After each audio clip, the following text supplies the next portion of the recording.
Hello and welcome. UVA Speaks is a podcast of Lifetime Learning, a division of the Office of Engagement at the University of Virginia. Lifetime Learning brings the knowledge and expertise of UVA's faculty to university alumni, friends, and families. My name is Susan Lynch, and I am the Associate Director of Lifetime Learning at the University of Virginia's Office of Engagement. This podcast features Karen Kurotsuchi Inkelas, who's a professor of education in the School of Education and Human Development at the University of Virginia. She has a longstanding interest in how college environments affect students. Among her research interests are the impact of living learning communities and their impact on undergraduate student outcomes. In addition, she holds an appointment in the UVA Contemplative Sciences Center as a research director of undergraduate initiatives, where she is the co-principal investigator of the Student Flourishing Initiative, a collaborative project with Penn State and the University of Wisconsin. In this podcast, Professor Kurotsuchi Inkelas will talk with us about living learning communities. So thank you, Professor, for being with me today. Great. Good morning, Susan. Happy to be here. Great. So first, how did you get interested in studying living learning communities? So there's a long story to that, but I'll try to truncate it. When I was an undergraduate, I think that might have been the last thing I ever wanted to participate in. But I was always really interested in college, and I didn't realize one could actually study that. But there are programs, the higher education program, which I currently am a faculty member in, that allows people to study the impact of college on students. And I was always more interested in the parts of the college experience that were not classroom-based.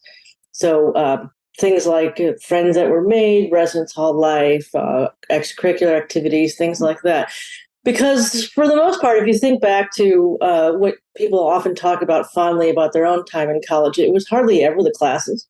It was always the other things, the standing up to 3 a.m. talking with your friend in their room over pizza, stale pizza usually. And I thought, what is that special sauce that comes into the college experience that makes it such a memorable time in a person's lives that it has an impact for years and years afterwards? But at some point, I also realized, how can you harness then that out-of-class experience as a learning experience itself, right? Because learning doesn't just take place in the classroom, it takes place everywhere. So how can we actually use what's obviously a very powerful experience for most people as a learning opportunity? And about the time that I was in graduate school, there was a new term called academic and student affairs partnerships that really aim to do just that, to marry the in-class and the out-of-class experience so that students could have a richer overall time in college. I became really interested in those types of programs. Those things include things like living learning communities, but it could also be things like conducting research with a professor, study abroad, internships, things like that. And so in particular, living learning communities came on my radar because at the time when I was in graduate school at Michigan, I was asked to become the inaugural research director of university housing. And one of the first things they wanted me to study was their living learning communities. So I got started studying it because, frankly, I was required to as part of my job. And as I mentioned, I was not interested in these things at all myself as an undergrad, and I really didn't know very much about them. But in the process of doing that research for Michigan, I started to really appreciate what they are and the potential that they could be. So after I finished my PhD, I went on to become a professor, and I continued to study living learning communities now, not just at Michigan, but across the country. And that study developed to be quite a large national study at over 50 universities and over 600 living learning communities. And that was over 20 years ago, and I've been studying these programs ever since. Great, interesting. So let's talk about it. So what are living learning communities, and where did the idea originate? Sure. Living learning communities, I guess the simplest definition would be academic programs based in college residence halls that seek to integrate the in-class and out-of-class experience. Another way to think of that is their intellectual and their social lives. That's probably the simplest definition. I have often told people when they don't seem to grasp the concept, think of Harry Potter and Hogwarts. Hogwarts is the school. They all take their classes, Defense Against the Dark Arts, potions, blah, blah, blah. But they all live in houses, Gryffindor, Slytherin, Hufflepuff, and Ravenclaw. In those houses, it's a special community of students. And they share some sort of a kinship or a bond. Obviously it's Harry Potter's because they got sorted by a hat, but in real world, they have a shared interest, in academic interest, and that's what really it is. That's what a living learning community at its sort of essence is.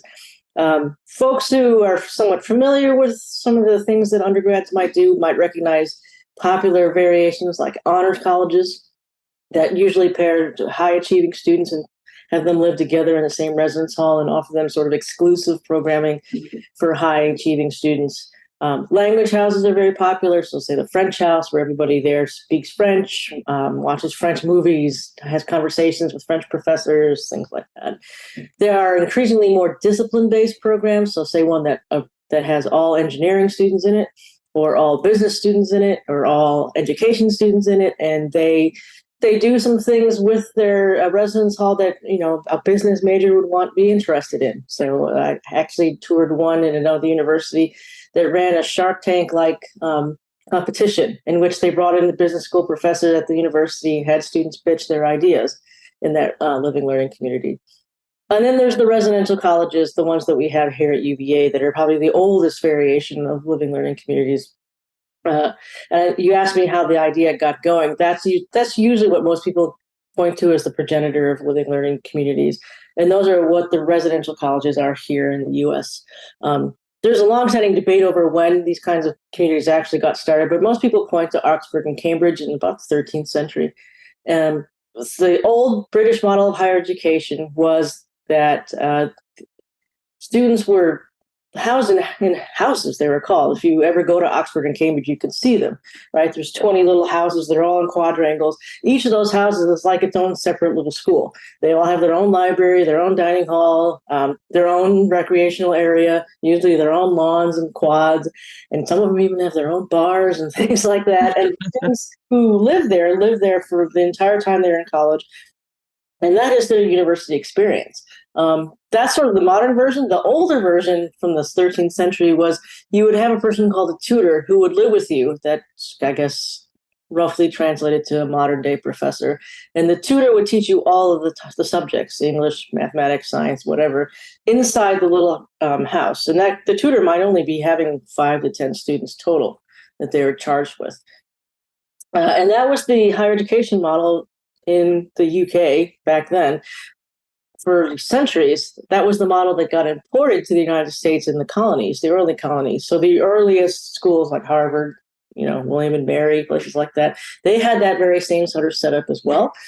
But then in about the 19th century, higher education changed in this country. More and more people were going to college.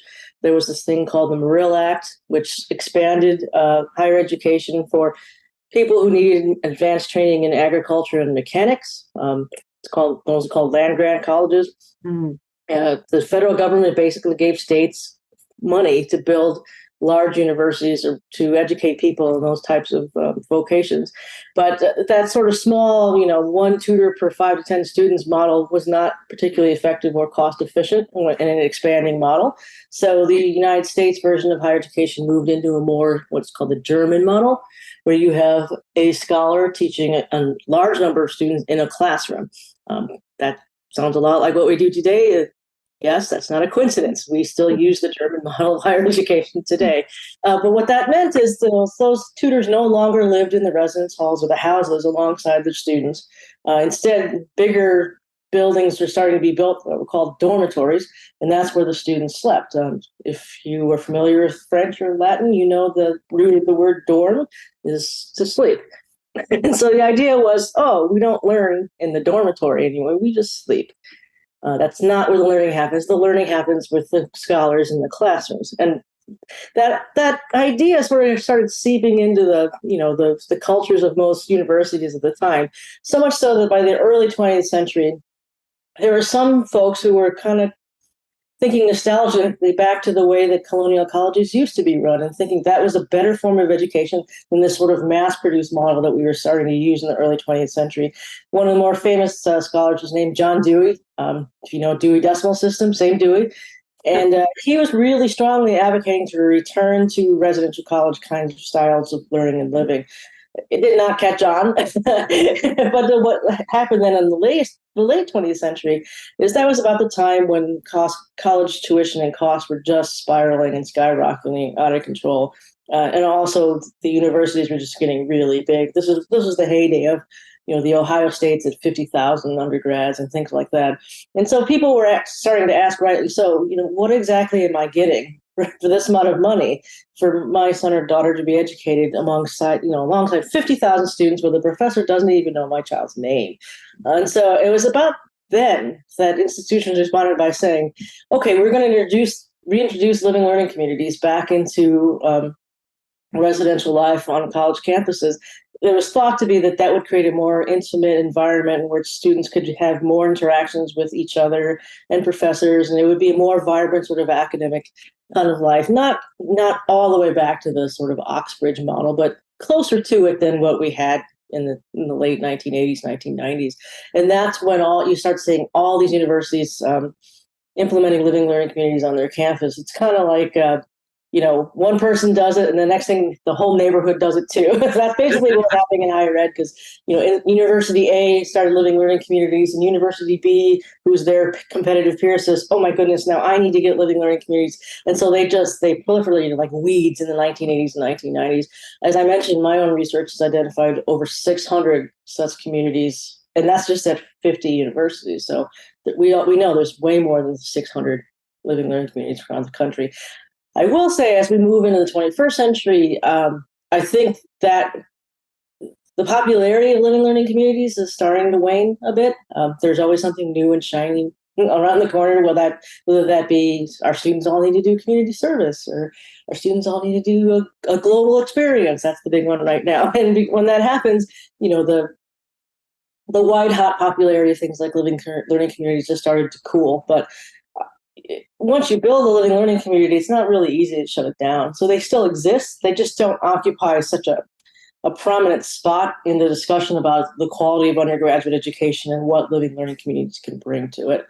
So it's an interesting sort of phenomenon of very old ideas grounded in very traditional higher education to being created to try to solve a very modern problem. It's a weird juxtaposition that living learning communities occupy as a space. Interesting. So can you describe what a typical living learning community sort of looks like and, Sure. and how it's structured? So in the United States, I would say typical living learning community is about anywhere between 50 and 200 students who live in the entire residence hall. It could be that at large universities, in mostly residential colleges, you might have 400, 500, 600 students all living together in the same residence hall or the same sort of residential complex. That hall has specific theme just for itself. So remember I was saying the French house or the engineering program. So they would do programming that was designed specifically for those students around that theme. If it's the French house, they'll be doing French-related and French culture-related activities. If it's the engineering program, they might do field trips to local engineering firms or design study groups around introductory calculus courses, things like that are germane to the students who are in that program. They're usually run by either a professor or a senior staff member. Sometimes that person would live with the students in the residence halls, kind of like the old tutors, but not always. Mm-hmm. And that special programming can range from anything theme-related, like we just said, to things that are pretty common, like offering special classes that only those students can take, doing common reads or book clubs. A prime example would be cultural outings that only those students would go on, so say local museums or parks or things like that. They would typically they take advantage of the university and bring in outside speakers. So that could be other professors, it could be people who are visiting the university. Something I always like to do is latch on to a speaker who was in town for a different reason, but they're in Charlottesville, so let's ask them if they want to come have dinner with our students in our living learning community. Those are the kinds of special things that only a smaller, more intimate community like a living learning community could do. And so that's what they're mostly like. But as I mentioned, because a lot of them were introduced because there were this we have to have them on our campus or we can't compete kind of attitude. The quality and the variation of living learning communities is vast. So it could be, yes, if you are fully running and functioning, you have a wonderful sort of balance between the academic and the social life in the community. For others, it could be, a shoestring budget with nobody in charge, and it just happens to be a bunch of students who are thrown together who like cooking. That could also be a living learning community. So what my research has shown is, depending on how much investment is put into it, that has a huge bearing on its impact on students. And you can't really know what a university is doing until you get, you open up the hood and you take a look at what's actually happening inside the community. Great. So this leads to the next question, which what has your research found and shown for outcomes? Sure. So remember, I had mentioned that they were created in the late 20th century to fill a pretty tall order, right? They were supposed to save undergraduate education and explain why it is we need to pay so much for tuition and can offer a quality education to thousands of undergrads at the same time. So under those circumstances, I would say I don't believe any intervention, even a living learning community, could possibly fit that bill. And indeed, living learning communities don't. They do show to have very positive effects for students. In my work, I've surveyed students that were both in living learning communities and not living learning communities. I've conducted focus groups of students and interviewed staff. I've done case studies of high-performing communities across the country. And in general, broadly speaking, we tend to see that living learning students have higher grades. They're more likely to stay in college, and they experience a smoother transition to college. Now, some would argue the reason why that is because the kind of student who chooses to live in that kind of community was probably already more academically inclined to begin with. So naturally, they would have higher grades, better retention, and have smoother transition. That's true, and I don't know if it's necessarily even worthwhile to try to parse out that motivational piece as to why some students do better than others. But if nothing else, living learning communities clearly provide some sort of a conduit or a community in which like-minded students can come together. And when they do, they tend to flourish. But that being said, the differences that we tend to see between a living learning student and a non-living learning student on several outcomes like grades and retention, they're not huge. So we're not talking about, a 20-point difference in retention or a full grade point difference in grade point averages among students. It's a much smaller difference, more marginal. And then for some of the more intellectual items like cognitive development, appreciation of diversity, lifelong love of learning, the effects are even slimmer. And so some would say then, all right, then what is the point of having these communities? Are they worth the investment? And I would say yes, because they still do provide a special environment for people. They do provide that bridge between the in-class and out-of-class life. And what we actually found is they tend to be beneficial in ways you wouldn't necessarily find would be their purpose. For example, the living learning students tend to binge drink less. We don't really know why. Our assumption is it has something to do with the fact that that's a tighter knit community and students there don't feel the pressure to have to go out and consume a lot of alcohol because they've got an intact community of like-minded peers. But the other thing that living learning communities really do that is important are things like enable more interaction with your professors, with peers who have the same sort of academic interests, which then facilitates students to have a stronger sense of belonging to the university because they have a stronger attachment. They feel like they matter more at the university. And what we found in research, not even related to living learning communities, is that sense of belonging is absolutely critical in terms of helping students to feel that they have a place at the university, that they can be successful at the university, and they want to stay at the university. And so living learning communities may not be necessarily the way to, say, increase intellectual development, but they do strongly facilitate sense of belonging. And that is, even though it's not necessarily a psychological cognitive function in the brain, that feeling of belonging is incredibly important to student success. The living learning communities have been shown to be very strong facilitators of that. Right. Interesting. And finally, you decided to take your research one step further and led a living learning community here at UVA. So can you tell us a little bit more about that and your experience? Sure. As I mentioned before, I've been studying living learning communities for over 2 decades. 5 years ago here at UVA, there was an opportunity to actually lead a living learning community. Here they're called residential colleges. So after 20 years of studying these communities and telling others how they should run their communities, I thought it'd be important to see if I could put my money where my mouth is and see if I could run one myself. We had just come out with this model called the best practices model in living learning communities about what we felt were the most important aspects or elements of living learning communities for them to be successful. And I wanted to see if I use my own best practices model in a residential college, so a real life experiment, so to speak, would it be effective, as I said I did in my scholarship. So in 2018, I became the 6th principal of Hereford Residential College here at UVA. Principal is just a fancy term for faculty director.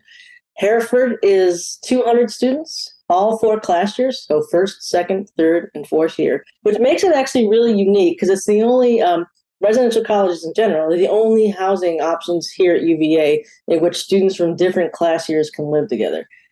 All first-year students live together in first-year dorms at UVA. Second, third, and fourth-year students could live anywhere around grounds. But the one place in which all 4 class years can live together are the residential colleges. And at Hereford, it's almost 1/4 first year, 1/4 second, 1/4 third, and 1/4 fourth year, which makes it a really interesting experience.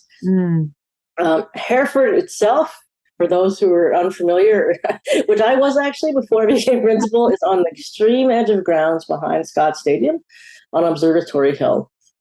So at once, it's kind of far away from the center of grounds, but on the other hand, it's also absolutely breathtakingly beautiful. It's sylvan with trees and a wooded landscape.